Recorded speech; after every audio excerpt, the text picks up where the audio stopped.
It's good to have you back. Thank you for staying with us. Let's bring you this now. Abahlali Basemjondolo is warning against criminalizing the poor. This following the unrest we've seen in both Gauteng and KwaZulu-Natal. Now, the movement says that police and soldiers are currently targeting the poor in informal settlements, assaulting them, thus taking anything that they do not have a receipt for. I'm now joined by Mr. Thapelo Mohapi from the Abahlali's movement, and they'll be, of course, sharing with us what some of their concerns are. Mr. Mohapi, thank you for your time and good morning to you.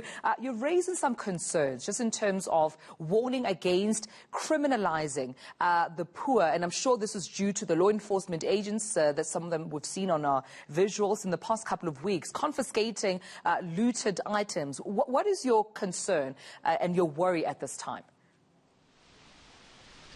Good morning to the viewers as well. What is happening right now is exactly what we've been complaining about for years. That whenever there is unrest, whenever the instability takes place, it is only the poor and marginalized in the informal settlement in the rural areas that are being targeted by the police. The people who looted, the people who went out to take things in firms and in companies are not only the poorest of the poor, but because the poorest of the poor do not count in this society, because the poor of the poor don't count in the eyes of this government. We see police going around kicking doors and taking people, asking people to produce slips.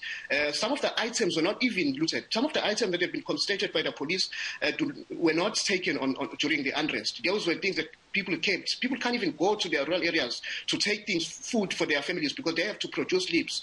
And this type of action is not taken against the middle class people or the elite, as we have seen. We have seen cars driving, taking things during the unrest, during the riots. But yet we see police going into informal settlement, brutalizing the poorest of the poor, because we do not count in this society.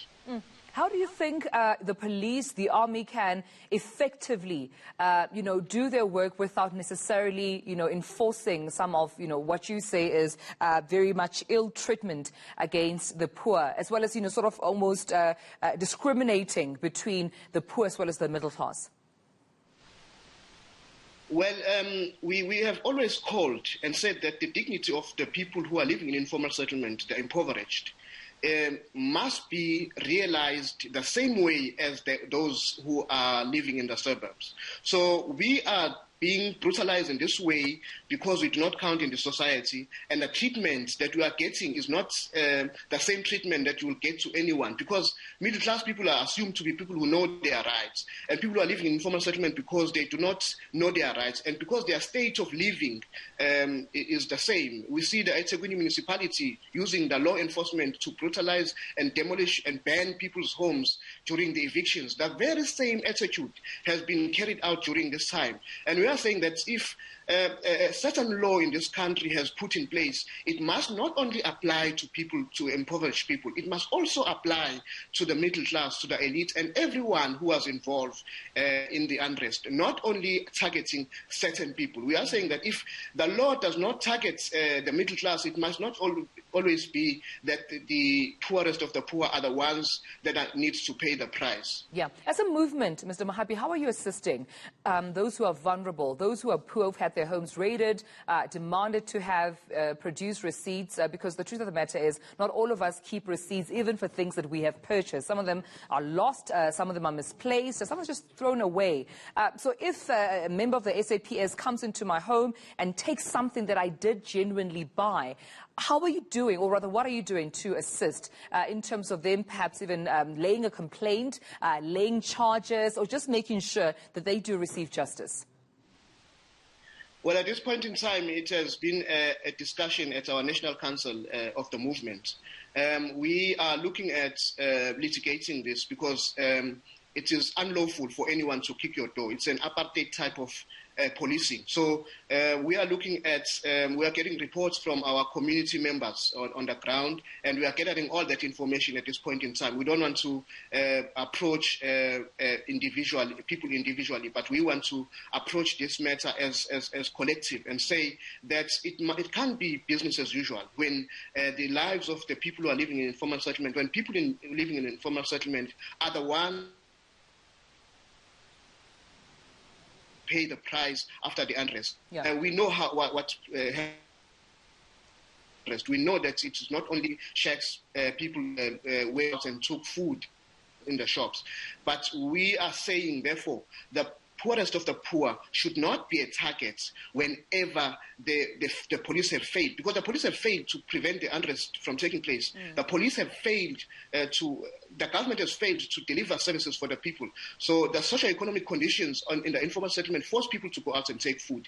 And therefore, it is uncalled for the South African police services house to house and pick those when they are children, they are sleeping, and women being thrown out of their homes in the middle of the night. Well, some of the points that you raised, during our conversation, have you had an opportunity to engage with government? Have you written to them? And if so, did they give you a satisfying response? We have not yet engaged with government. We are engaging with progressive civil society.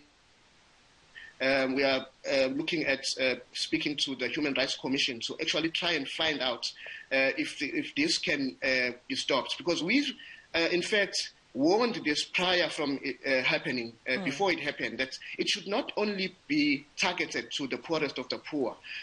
So we have seen police going door to door in Cato Crest, in Mayville and other places where they actually taken things that some of them are not were food that were bought by the people. Since we are facing the crisis, the movement is at the moment trying to provide food for some of the child-headed homes and those homes where people are starving as a result of the unrest.